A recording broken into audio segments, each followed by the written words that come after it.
Kedua, Yesus sebagai korban yang sempurna. Yesus yang mati di kayu salib menjadi korban yang sempurna untuk menebus dosa umat manusia. Tindakan ini selaras dengan tradisi persembahan korban yang dilakukan di Bait Allah, di mana hewan kurban digunakan untuk menghapus dosa. Namun, Yesus sebagai Tuhan yang sempurna dan tak bernoda dapat menggenapkan semua persembahan kurban tersebut dan membawa penebusan dosa yang abadi. 3. Kebangkitan dan kemenangan atas kematian. Setelah Yesus disalibkan dan dimakamkan, ia bangkit kembali pada hari ketiga. Kebangkitannya mengkonfirmasi bahwa persembahannya diterima di hadapan Allah dan bahwa ia memiliki kuasa atas hidup dan kematian. Ini juga menandai kemenangan atas dosa dan kematian. 4. Masa depan persembahan di Bait Allah. Peristiwa persembahan Yesus di Bait Allah menjadi fondasi bagi kehidupan orang percaya masa kini dan masa depan. Para pengikut Yesus ini dapat menghampiri Allah dengan berani, sebab Yesus telah mempersembahkan dirinya sebagai korban dan membuka jalan bagi hubungan yang intim dengan Allah. Kelima, Yesus sebagai perantara dan imam besar.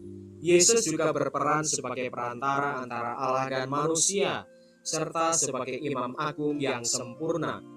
Ia mempersembahkan dirinya sendiri sebagai korban di hadapan Allah dan berdoa untuk umatnya. Melalui perannya ini, Yesus membawa pembenaran dan pembaharuan dalam hubungan antara manusia dan Allah. Mengapa persembahan Yesus di Bait Allah begitu penting dalam agama Katolik? Persembahan Yesus di Bait Allah begitu penting dalam agama Katolik karena melalui peristiwa ini, Yesus menjadi korban yang sempurna yang menghapus dosa manusia. Yesus sebagai anak Allah yang sempurna dan tak bernoda memberikan kurbannya sendiri untuk menebus umat manusia dari dosa mereka. Dengan demikian, Yesus membuka jalan bagi umat manusia untuk mendapatkan pengampunan dan keselamatan. Apa bedanya persembahan Yesus di Bait Allah dengan persembahan kurban hewan di masa lalu? Persembahan Yesus di Bait Allah berbeda dengan persembahan kurban hewan di masa lalu, karena Yesus sebagai anak Allah yang sempurna menjadi kurban yang sekali untuk selamanya dan menggenapkan semua persembahan kurban yang dilakukan sebelumnya. Persembahan Yesus adalah persembahan yang sempurna dan menghapus dosa umat manusia secara abadi, sedangkan persembahan kurban hewan di masa lalu hanya bersifat sementara dan tidak dapat memberikan penebusan yang abadi. Bagaimana persembahan Yesus di Bait Allah mempengaruhi kehidupan orang percaya saat ini? Persembahan Yesus di Bait Allah mempengaruhi kehidupan orang percaya saat ini dengan membuka jalan bagi hubungan yang intim dengan Allah. Melalui persembahannya, Yesus memungkinkan orang percaya untuk menghampiri Allah dengan berani tanpa rasa takut atau belas kasihan. Persembahannya juga memberikan pengampunan dan kehidupan yang baru bagi orang percaya, serta mengubahnya secara rohani dan mengarahkan mereka ke hidup yang benar-benar mengikuti Yesus. Persembahan Yesus di Bait Allah merupakan peristiwa penting dalam agama Katolik yang memiliki dampak yang besar bagi kehidupan orang percaya. Melalui persembahannya, Yesus menjadi kurban yang sempurna yang menghapus dosa umat manusia dan membawa penebusan dosa abadi. Peristiwa ini juga menegaskan kebangkitan Yesus dan kemenangannya atas kematian. Sebagai perantara dan imam besar, Yesus membawa pembenaran dan pembaharuan dalam hubungan antara manusia dan Allah. Bagi orang percaya saat ini, persembahan Yesus membuka jalan bagi hubungan yang intim dengan Allah dan memberikan pengampunan, hidup baru, dan arah hidup yang benar. Dengan pengertian akan pentingnya persembahan Yesus di bait Allah, mari kita mendekatkan diri kepadanya, mengikutinya dan mempersembahkan hidup kita sebagai persembahan yang layak di hadapan Allah. Demikianlah saudari-saudara pembahasan tentang Yesus dipersembahkan di bait Allah. Semoga membantu. Salam.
Saudara-saudari terkasih, sebelum memulai perayaan Ekaristi, marilah kita berdoa doa malaikat Tuhan.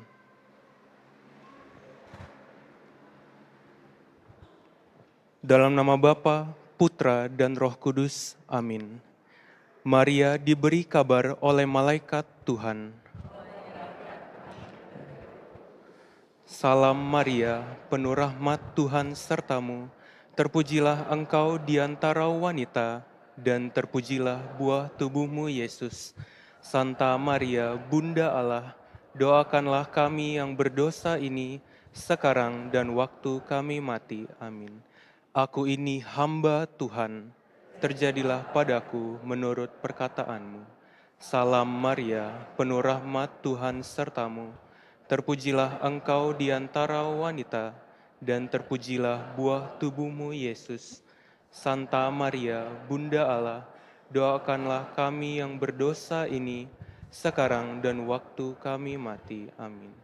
Sabda sudah menjadi daging dan tinggal di antara kita. Salam Maria, penuh rahmat Tuhan sertamu. Terpujilah engkau di antara wanita, dan terpujilah buah tubuhmu Yesus. Santa Maria, Bunda Allah, doakanlah kami yang berdosa ini, sekarang dan waktu kami mati. Amin. Doakanlah kami ya Santa Bunda Allah, supaya kami dapat menikmati janji Kristus. Marilah berdoa. Ya Allah, karena kabar malaikat, kami mengetahui bahwa Yesus Kristus Putramu menjadi manusia. Curahkanlah rahmat-Mu ke dalam hati kami, supaya karena sengsara dan salibnya, kami dibawa kepada kebangkitan yang mulia, sebab Dialah Tuhan pengantara kami. Amin. Dalam nama Bapa, Putra, dan Roh Kudus. Amin.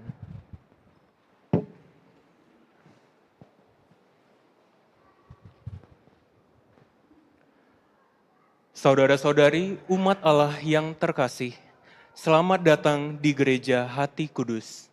Selamat datang dalam perayaan Ekaristi hari ini, hari Minggu biasa keempat. Perayaan Ekaristi akan dipimpin oleh Pastor Hieronymus Indra Sepriandika, SCY. Selama perayaan Ekaristi ini, umat tidak diperkenankan menggunakan atau mengaktifkan alat komunikasi. Mohon orang tua untuk membimbing putra-putrinya untuk tidak makan, minum, dan bermain gadget di dalam gereja, serta mengusahakan ketenangan selama perayaan Ekaristi berlangsung. Saudara-saudari terkasih, perayaan Ekaristi segera dimulai. Marilah kita mempersiapkan hati dan budi dengan sikap hening, agar dapat merayakan Ekaristi dengan layak dan pantas. Mari kita nyanyikan lagu pembuka.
Dalam nama Bapa dan Putra dan Roh Kudus, bersamamu dan bersama rohmu.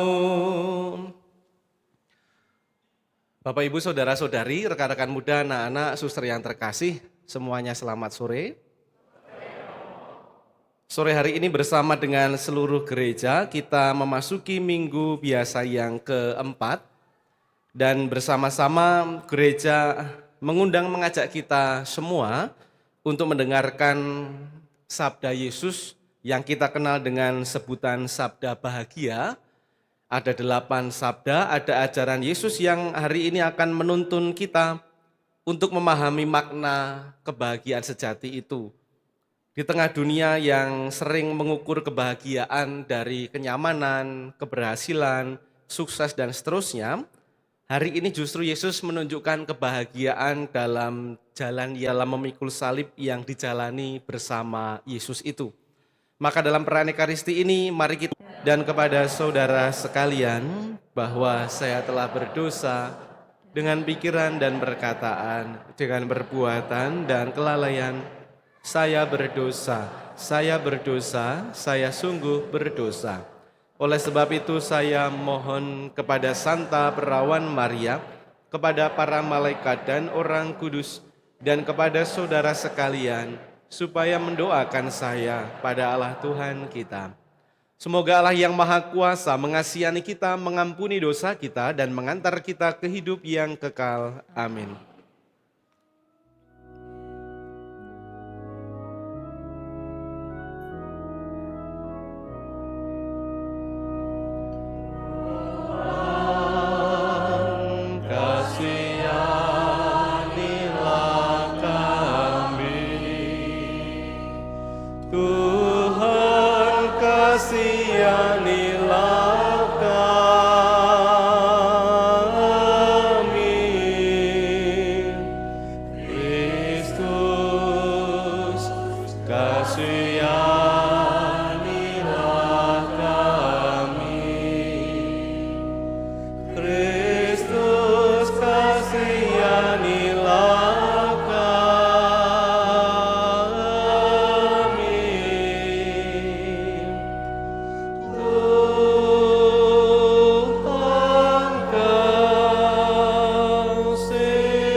Kemuliaan kepada Allah di surga dan damai di bumi kepada orang yang berkenan padanya.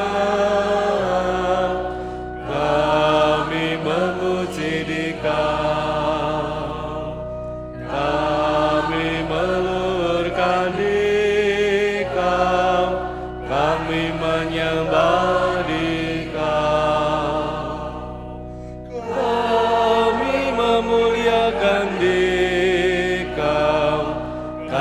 bersyukur kepadamu karena kemuliaan-Mu yang besar. Ya Tuhan Allah Raja Surgawi,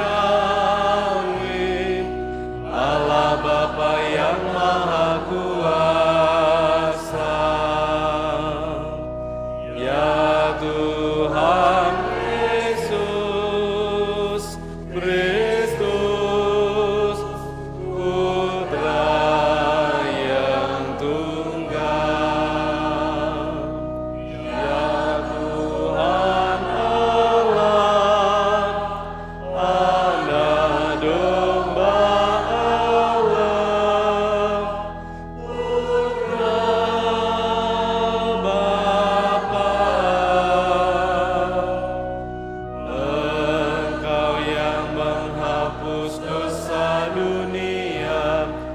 kasihanilah kami. Engkau yang menghapus dosa dunia, kabulkanlah doa kami. Engkau yang duduk di sisi Bapa, kasihanilah kami. Karena hanya Engkaulah kudus, hanya Engkaulah Tuhan, hanya Engkaulah Maha Tinggi, ya Yesus Kristus. Bersama dengan Roh Kudus dalam kemuliaan Allah Bapa.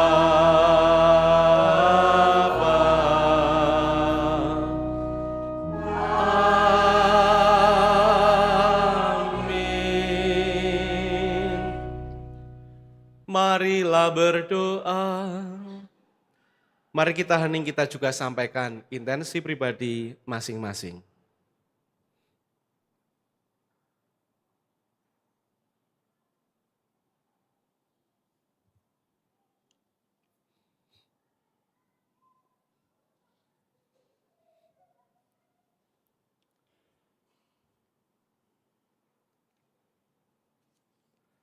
Allah Bapa yang penuh kasih, melalui Putra-Mu Yesus Kristus, Engkau menyampaikan sabda bahagia kepada kaum miskin, lapar, haus, dan menderita.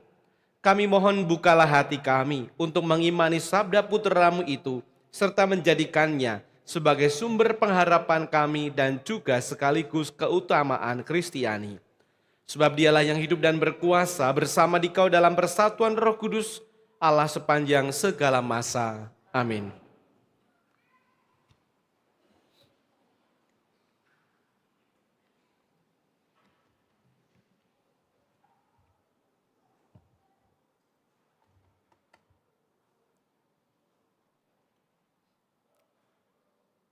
Bacaan dari Nubuat Zefanya. Carilah Tuhan, hai semua orang yang rendah hati di negeri.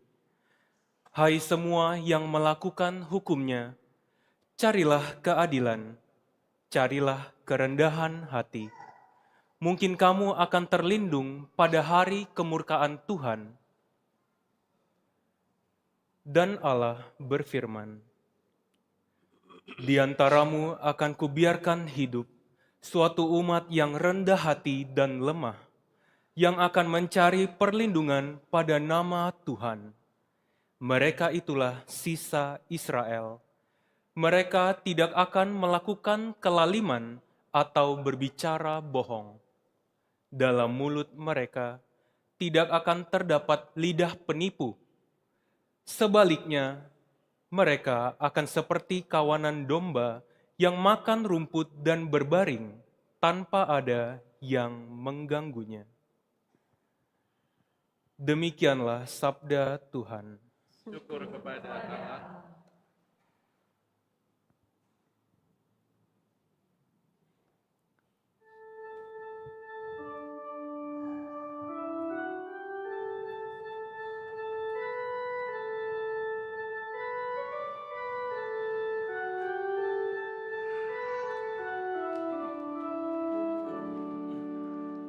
Berbahagialah orang yang miskin di hadapan Allah, karena merekalah yang ampunnya kerajaan surga. Berbahagialah orang yang miskin di hadapan Allah, karena merekalah yang ampunnya kerajaan surga. Pujilah Tuhan, hai jiwaku. Dialah yang menegakkan keadilan bagi orang diperas dan memberi roti kepada orang-orang yang lapar. Tuhan membebaskan orang-orang yang terkurung. Berbahagialah orang yang miskin di hadapan Allah, karena merekalah yang empunya kerajaan surga. Tuhan membuka mata orang buta. Tuhan menegakkan orang yang tertunduk. Tuhan mengasihi orang-orang benar. Tuhan menjaga orang-orang asing. Berbahagialah orang yang miskin di hadapan Allah, karena merekalah yang empunya kerajaan surga. Anak yatim dan janda ditegakkannya kembali, tetapi jalan orang fasik dibengkokkannya. Tuhan itu Raja untuk selama-lamanya. Allahmu ya Sion, turun-temurun.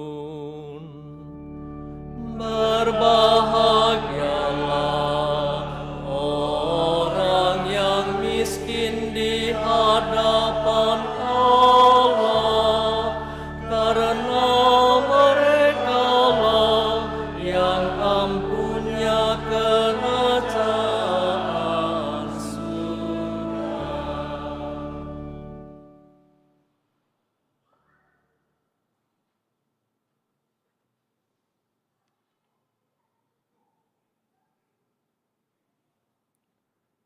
Bacaan dari surat pertama Rasul Paulus kepada jemaat di Korintus. Saudara-saudara, coba ingatlah bagaimana keadaanmu ketika dipanggil.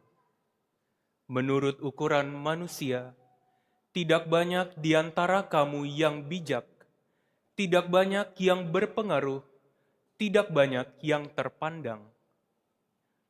Namun apa yang bodoh di mata dunia dipilih Allah untuk mempermalukan orang-orang yang berhikmat, dan apa yang lemah bagi dunia dipilih Allah untuk mempermalukan yang kuat, dan apa yang tidak terpandang dan hina bagi dunia, bahkan apa yang tidak berarti dipilih Allah untuk meniadakan yang berarti, supaya jangan ada seorang manusia pun yang memegahkan diri di hadapan Allah. Tetapi Allah telah membuat kamu berada dalam Kristus Yesus, dan oleh Dia, Kristus telah menjadi hikmat bagi kita. Dialah yang membenarkan, menguduskan, dan menebus kita. Maka, sebagaimana tertulis dalam kitab suci, siapa saja yang bermegah, hendaklah ia bermegah dalam Tuhan. Demikianlah sabda Tuhan.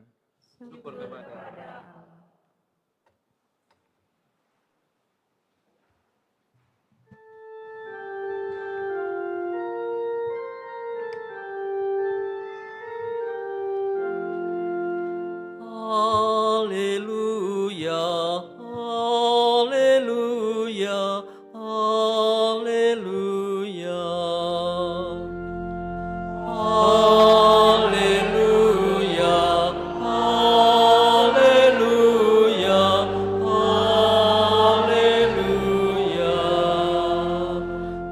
bersukacita dan bergembiralah, karena besarlah ganjaranmu di surga. Haleluya, haleluya, haleluya. Tuhan bersamamu dan bersama rohmu. Inilah Injil suci menurut Matius. Dimuliakanlah Tuhan.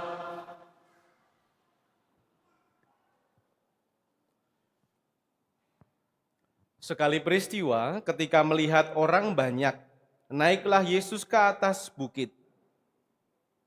Setelah ia duduk, datanglah murid-muridnya kepadanya. Lalu Yesus pun mulai berbicara dan mengajar mereka, katanya, "Berbahagialah orang yang miskin di hadapan Allah, karena merekalah yang punya kerajaan surga. Berbahagialah orang yang berduka cita, karena mereka akan dihibur. Berbahagialah orang yang lemah lembut, karena mereka akan memiliki bumi. Berbahagialah orang yang lapar dan haus akan kebenaran, karena mereka akan dipuaskan. Berbahagialah orang yang murah hati, karena mereka akan beroleh kemurahan. Berbahagialah orang yang suci hatinya, karena mereka akan melihat Allah. Berbahagialah orang yang membawa damai, karena mereka akan disebut anak-anak Allah. Berbahagialah orang yang dianiaya demi kebenaran, karena merekalah yang punya kerajaan surga. Berbahagialah kamu jika karena aku kamu dicela dan dianiaya, dan kepadamu difitnahkan segala yang jahat. Bersukacita dan bergembiralah, sebab besarlah upahmu di surga." Demikianlah sabda Tuhan. Terpujilah Kristus.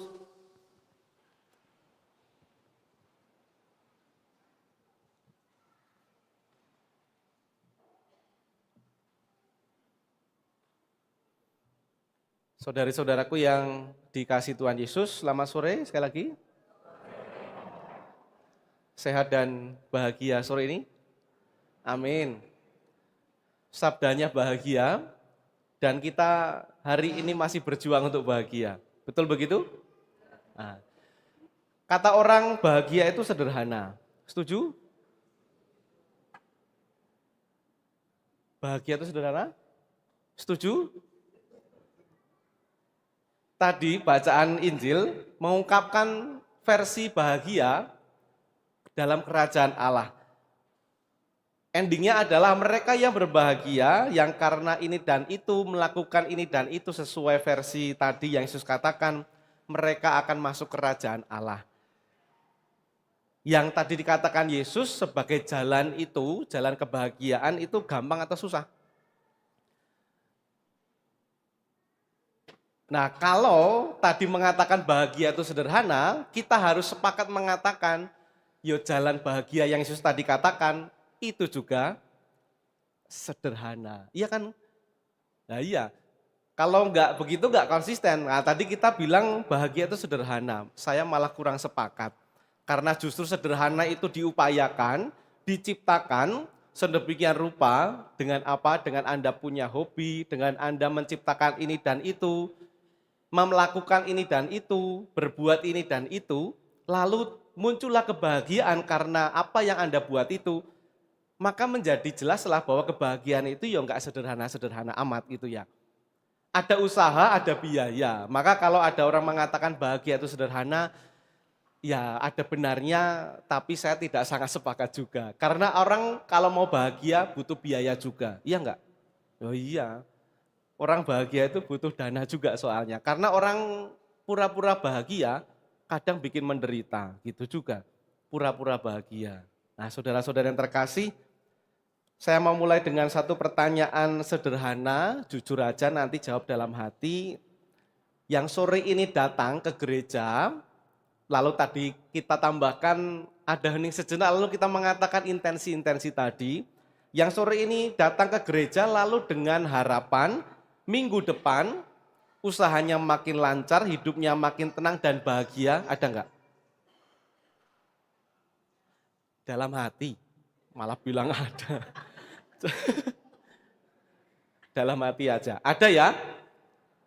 Dalam hati aja jawabnya juga.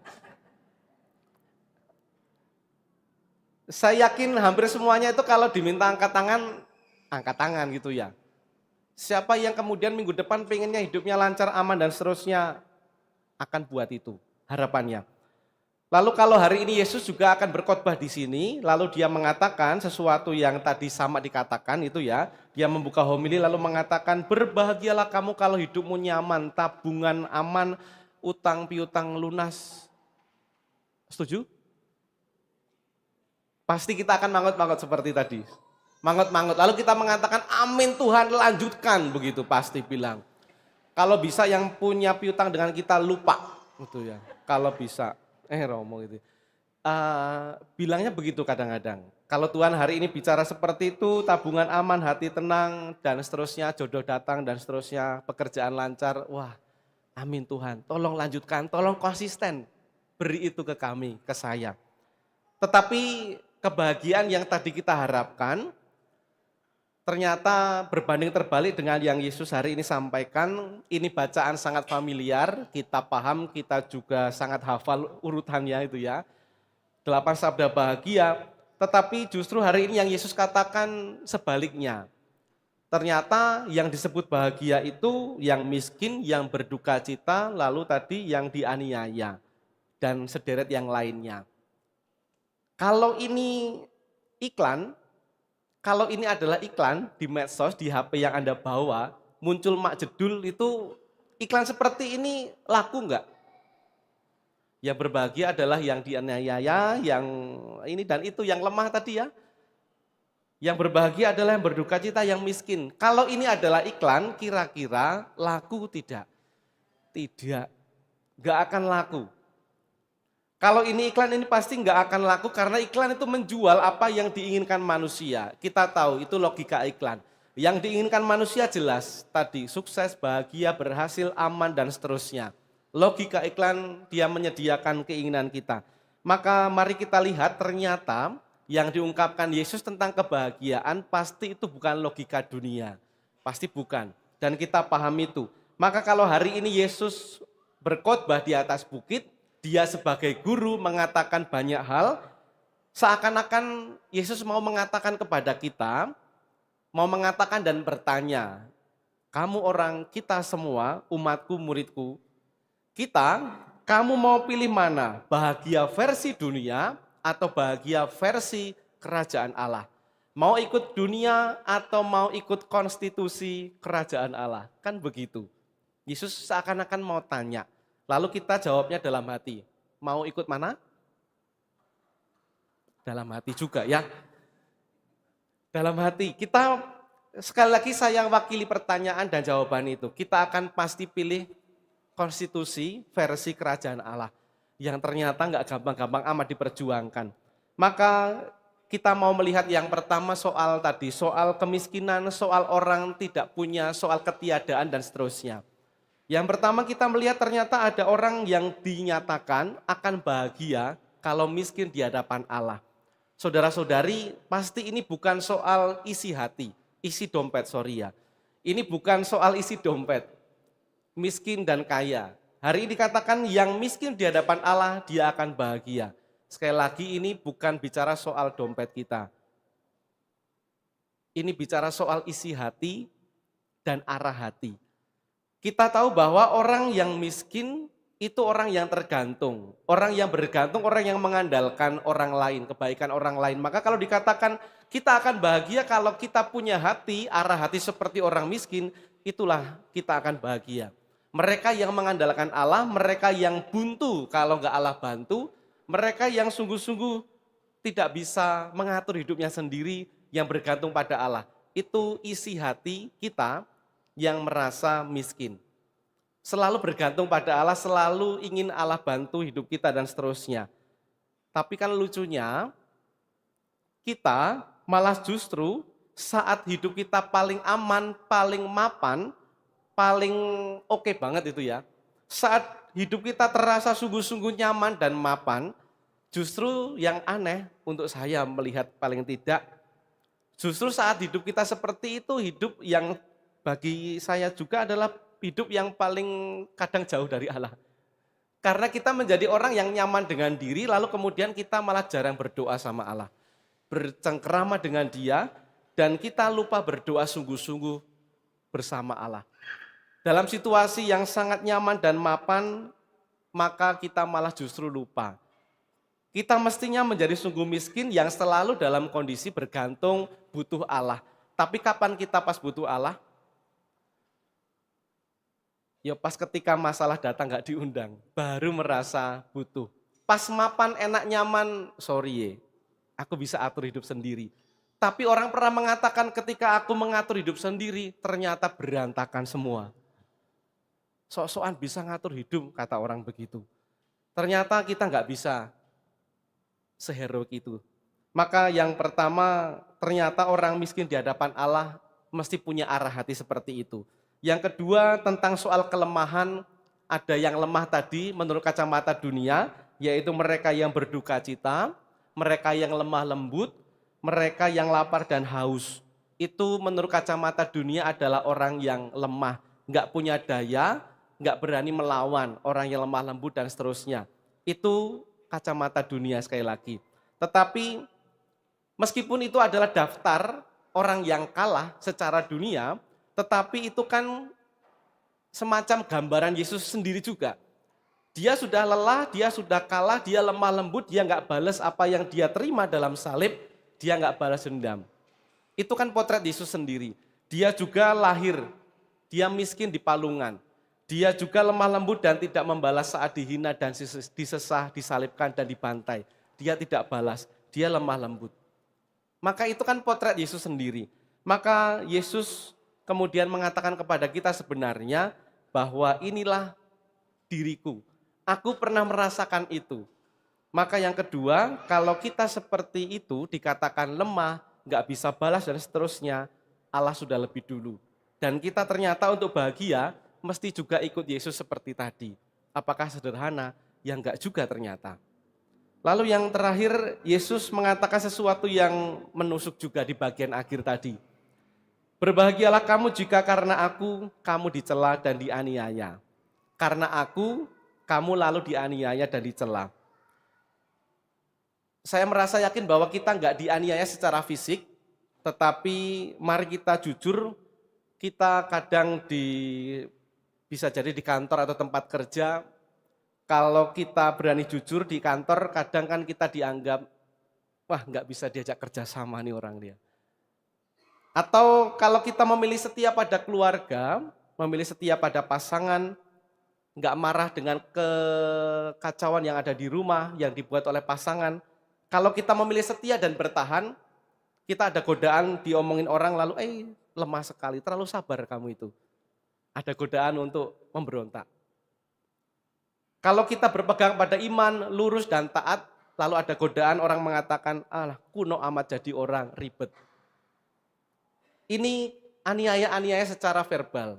Kalau kita mau setia ternyata enggak gampang. Kita ternyata kalau bisa setia, kita dianggap sebagai orang berbahagia. Karena setia pada celaan-celaan itu. Maka saudara-saudara yang terkasih, sabda bahagia ternyata tidak berkata bahwa ikut Yesus pasti nyaman, tidak dikatakan itu. Tetapi sabda bahagia ternyata mengatakan pada kita satu hal yang amat jelas, ikut Yesus ternyata membuat hidup kita makin bermakna. Maka mari kita melihat, kita mohon rahmat supaya sabda bahagia ini ternyata kan bukan untuk orang suci. Ternyata untuk kita yang berjuang untuk hidup yang baik dan benar. Ini untuk kita, bukan untuk orang-orang yang sudah sungguh-sungguh benar, sungguh-sungguh suci. Dan mari kita mohon rahmat agar kita bisa setia, bisa buat keputusan-keputusan yang sederhana, seturut dengan sabda bahagia tadi, mari belajar untuk rendah hati di hadapan Allah, belajar juga untuk lemah lembut dalam sikap, jelas tidak arogan, tidak lalu kemudian menyerang, tetapi lemah lembut dan seterusnya. Lalu setia pada kebenaran meskipun endingnya kita tidak selalu disukai. Dan yakinlah bahwa meskipun hidup tidak menjanjikan hidup kita bebas dengan salib, tetapi ternyata orang yang hidup dengan salib, salib itulah yang akan menuntun orang sampai pada surga. Kemuliaan kepada Bapa dan Putra dan Roh Kudus. Seperti pada permulaan, sekarang, selalu, dan sepanjang segala abad. Amin. Kita berdiri, kita perbarui iman kita. Aku percaya akan Allah, Bapa yang Maha Kuasa, pencipta langit dan bumi. Dan akan Yesus Kristus, Putra yang tunggal Tuhan kita, Yang dikandung dari Roh Kudus, dilahirkan oleh perawan Maria. Yang menderita sengsara dalam pemerintahan Pontius Pilatus, disalibkan, wafat dan dimakamkan. Yang turun ke tempat penantian, pada hari ketiga bangkit dari antara orang mati. Yang naik ke surga, duduk di sebelah kanan Allah Bapa yang Maha Kuasa. Mengadili orang yang hidup dan yang mati. Aku percaya akan Roh Kudus, Gereja Katolik yang kudus.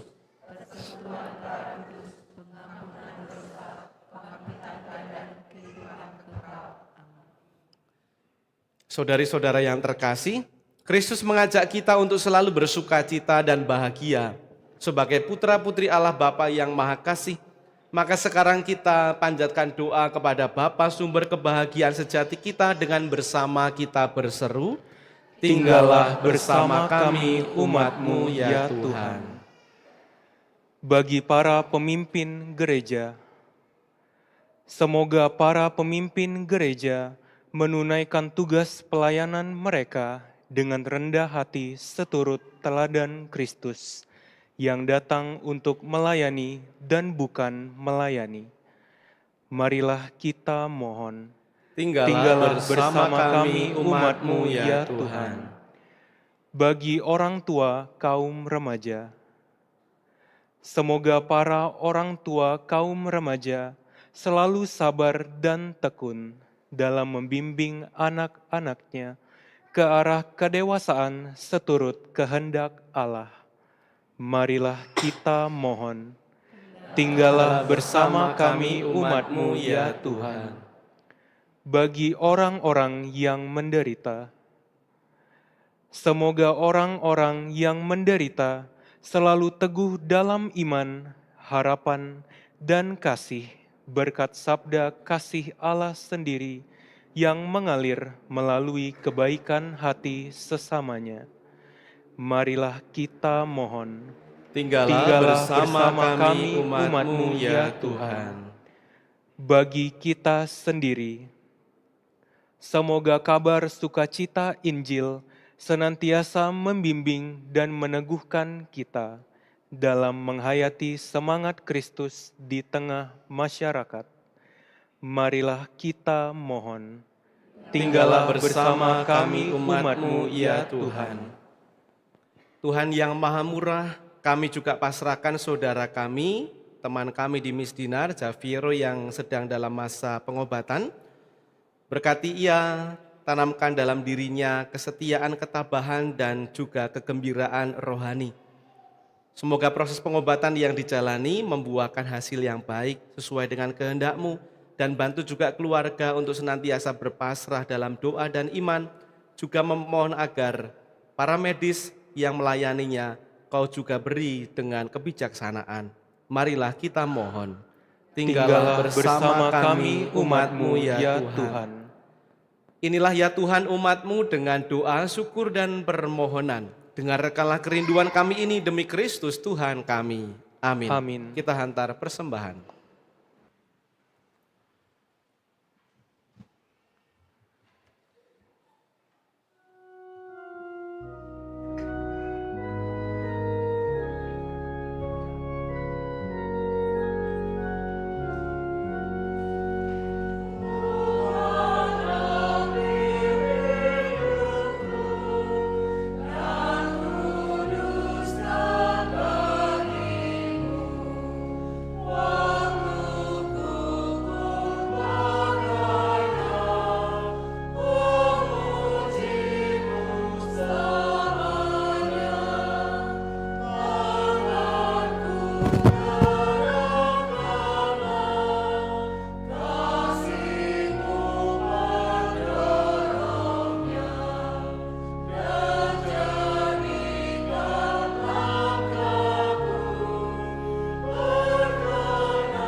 Saudari-saudaraku terkasih, berdoalah supaya persembahanku dan persembahanmu ini berkenan pada Allah Bapa yang Maha Kuasa.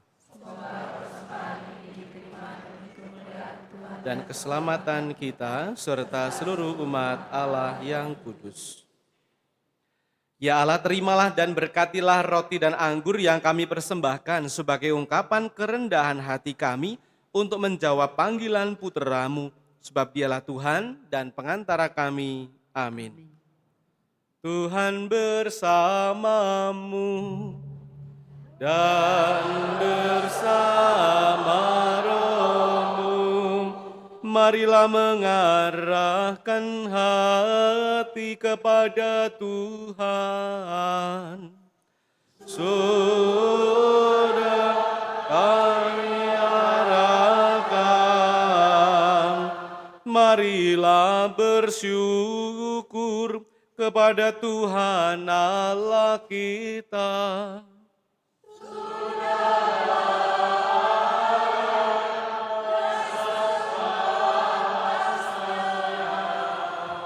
Sungguh pantas dan benar, layak dan menyelamatkan, bahwa kami selalu dan dimanapun bersyukur kepadamu, Tuhan Bapa yang kudus, Allah yang maha kuasa dan kekal.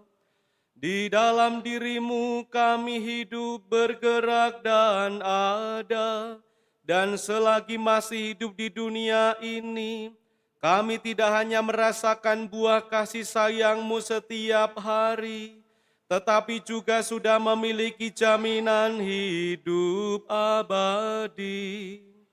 Sebab dengan memperoleh buah-buah roh yang dengan pengantaraannya Engkau membangkitkan Yesus dari orang mati, kami pun berharap meski misteri Paskah menjadi bagian kami untuk selama-lamanya.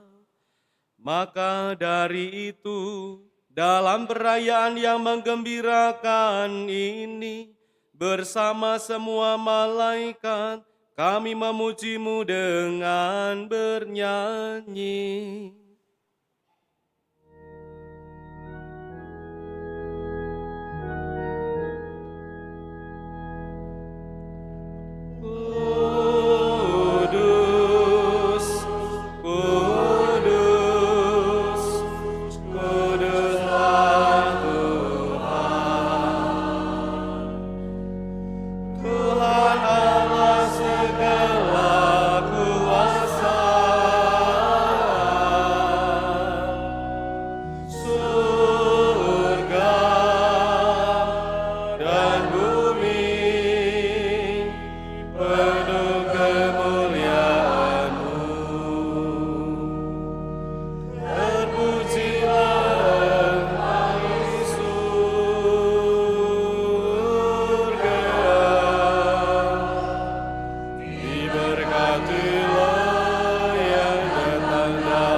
Sungguh kuduslah Engkau Tuhan, sumber segala kekudusan, maka kami mohon, kuduskanlah persembahan ini dengan pencurahan Roh-Mu, agar bagi kami menjadi tubuh dan darah Tuhan kami, Yesus Kristus.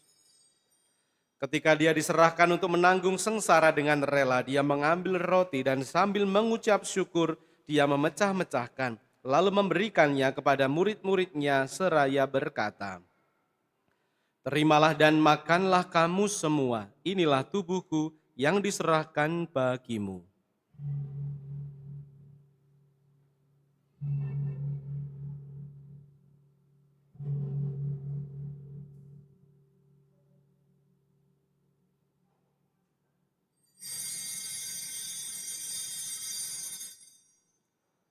Demikian pula sesudah perjamuan dia mengambil piala. Sekali lagi dia mengucap syukur kepadamu, memberikannya kepada murid-muridnya seraya berkata, "Terimalah dan minumlah kamu semua, inilah piala darahku, darah perjanjian baru dan kekal, yang ditumpahkan bagimu dan bagi semua orang demi pengampunan dosa. Lakukanlah ini sebagai kenangan akan daku."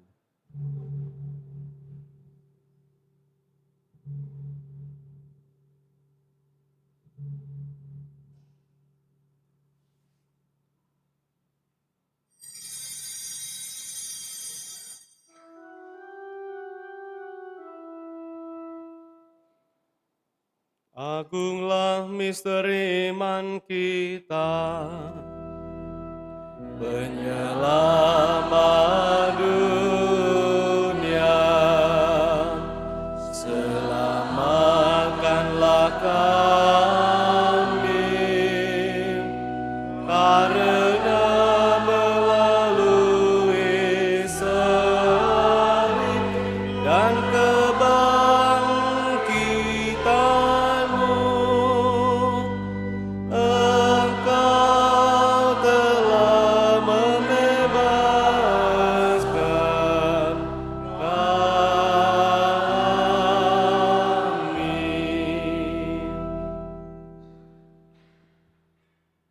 sambil mengenangkan wafat dan kebangkitan Kristus, kami mempersembahkan kepadamu Bapa roti kehidupan dan piala keselamatan.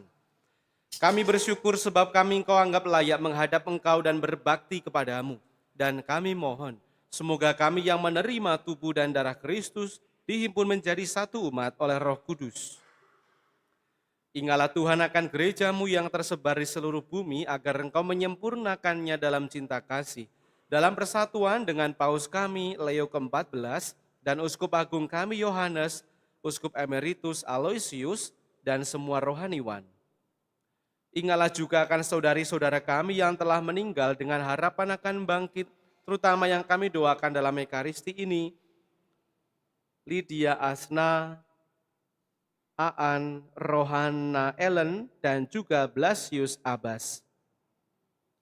Juga akan semua orang yang telah berpulang dalam kerahiman-Mu, terimalah mereka semua dalam cahaya wajah-Mu. Kami mohon kasihanilah kami semua agar kami Engkau terima dalam kebahagiaan abadi. Bersama Santa Perawan Maria, Bunda Allah, Santo Yosef mempelainya, para rasul dan semua orang kudus sepanjang masa yang hidupnya berkenan padamu, semoga kami pun Engkau berkenankan.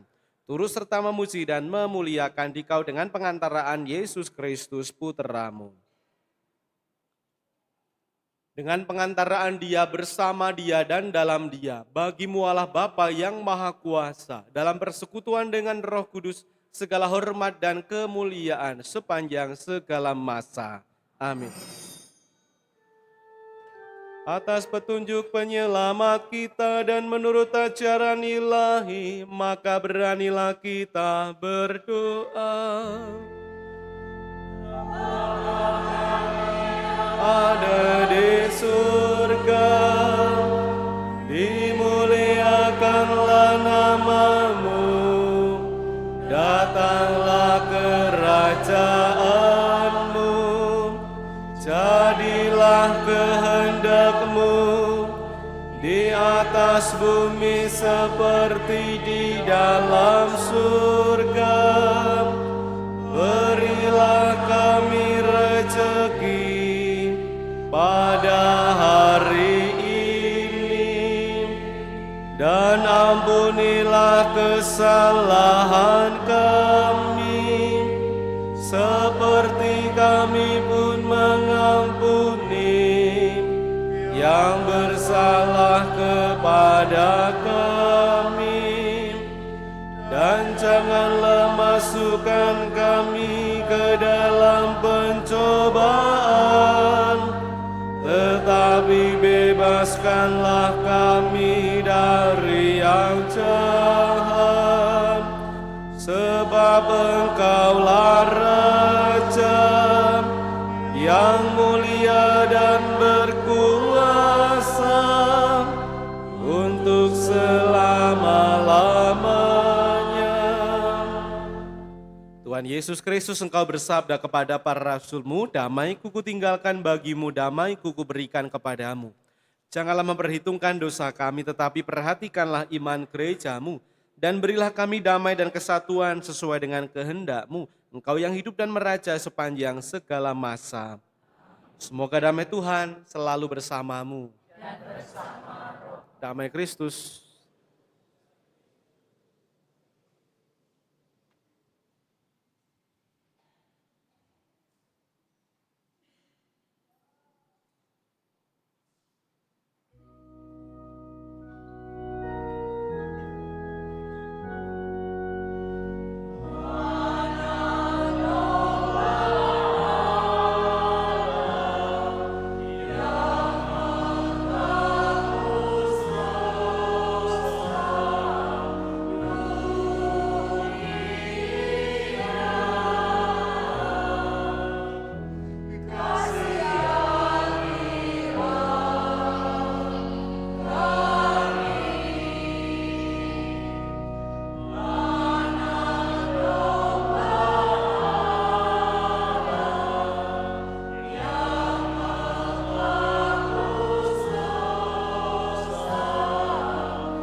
Lihatlah anak domba Allah, lihatlah dia yang menghapus dosa dunia. Berbahagialah kita yang diundang dalam perjamuan anak domba. Tuhan, saya tidak pantas Tuhan datang pada saya.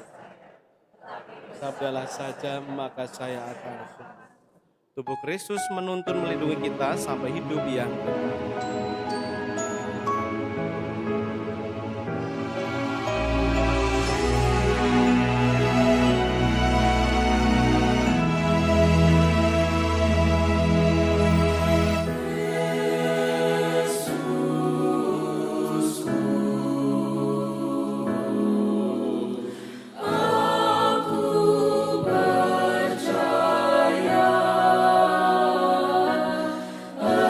Engkau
Marilah kita doakan doa Ardas.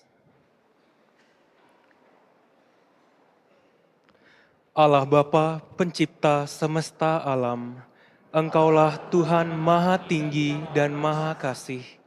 Keagungan-Mu pantas kami puji dan kami muliakan sepanjang masa. Sejak awal sejarah kehidupan, kami ciptaan-Mu senantiasa rindu mengenal Engkau, hidup dekat dengan-Mu, dan berharap penuh pada kasih karunia-Mu. Hanya di dalam Engkau kami hidup, bertumbuh, dan memperoleh jaminan keselamatan. Kami bersyukur atas teladan iman para leluhur kami, para utusan-Mu dan orang-orang saleh yang telah mewariskan kekayaan rohani yang mendalam. Melalui hidup mereka, kami diajar untuk membangun kedekatan dengan-Mu dan meluhurkan nama-Mu dengan setia. Dalam keselarasan tutur kata dan tindakan, mereka berusaha hidup seturut kehendak-Mu, serta menemukan jalan untuk memuliakan Dikau dan menghormati para kudus-Mu. Kami mengagumi Yesus Kristus Putra-Mu, Santa Maria Bundanya, Santo Yosef mempelai Maria, para malaikat utusan-Mu, serta para kudus yang tak terbilang banyaknya. Mereka mewariskan iman yang hidup dan menginspirasi kami untuk semakin terpikat kepadamu. Mereka adalah guru iman bagi kami. Semoga kami dimampukan untuk meneladani kesalehan mereka dan memberi hormat yang pantas, serta memperoleh kekuatan dari doa-doa mereka yang sungguh kami perlukan. Tuhan Bapa kami, utuslah senantiasa Roh Kudus-Mu untuk membimbing langkah hidup kami, agar kami tidak tersesat oleh tawaran dunia dan ajaran yang menyimpang dari kehendak-Mu. Mampukanlah kami bertindak bijaksana dan rendah hati, sehingga kami sungguh menjadi garam dan terang bagi sesama. Semoga melalui hidup devosional, iman kami diteguhkan dan semakin berkobar untuk berbuat kasih dan kebaikan bagi banyak orang, hingga kami hidup semakin saleh dan setia dan kami masing-masing dengan penuh tanggung jawab. Demikianlah doa kami bersama para kudus-Mu dengan pengantaraan Yesus Kristus Putra-Mu, Tuhan dan pengantara kami, yang hidup dan berkuasa kini dan sepanjang masa. Amin. Kemuliaan kepada Bapa dan Putra dan Roh Kudus, seperti pada permulaan, sekarang, selalu, dan sepanjang segala abad. Amin. Para kudus Allah, doakanlah kami. Marilah berdoa. Ya Allah, kami bersyukur kepadamu karena melalui sakramen Ekaristi ini, Engkau telah menguatkan kami. Semoga kami juga menjadi orang-orang yang selalu lapar dan haus akan sabdamu, sampai kami pun Kau puaskan dalam kebahagiaan abadi di surga, dengan pengantaraan Kristus Tuhan kami. Amin. Kita dengarkan pengumuman.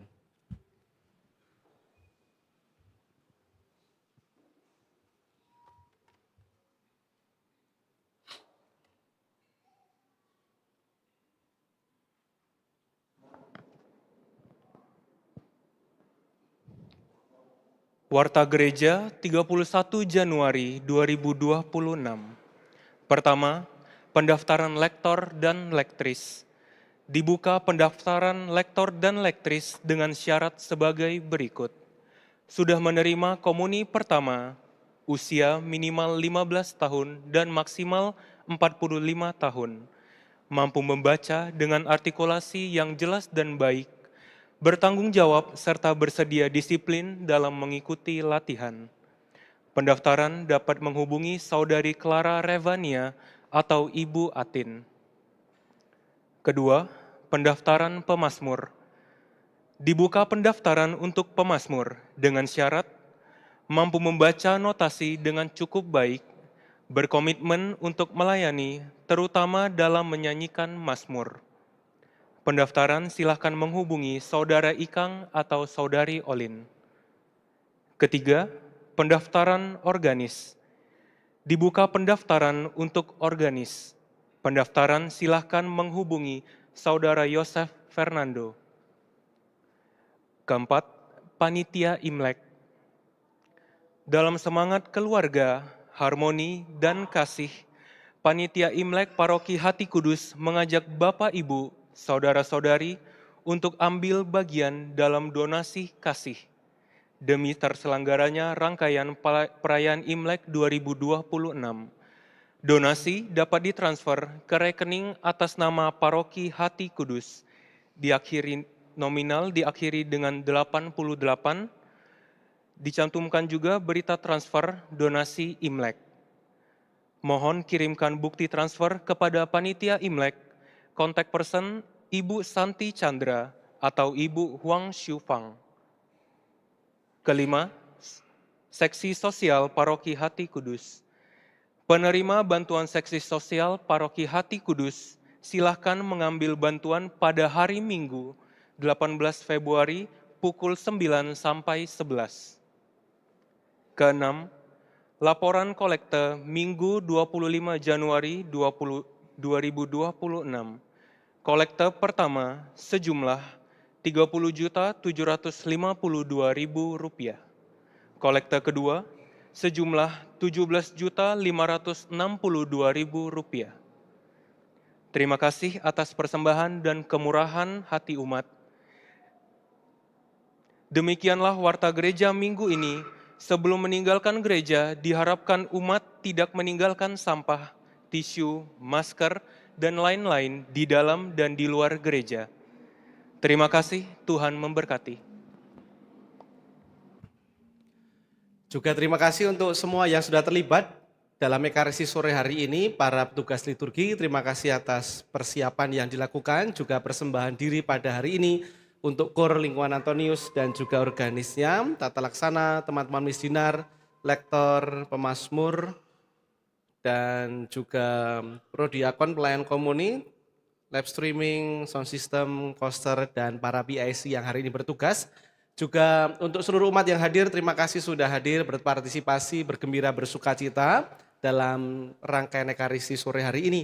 Dan mari kita Ekaristi ini kita akhiri dengan mohon berkat Tuhan, kita berdiri, kita hening.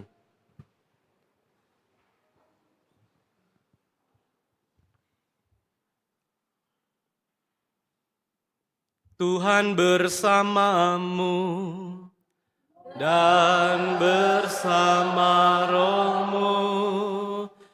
Kita sekalian, keluarga, orang-orang yang kita kasihi, kita doakan, usaha, karya pelayanan, dan istirahat kita malam ini dibimbing, diberkati, dan dilindungi oleh Allah yang Maha Kuasa, Bapa dan Putra dan Roh Kudus. Amin. Saudara terkasih, pergilah, misa sudah selesai. Syukur kepada Allah.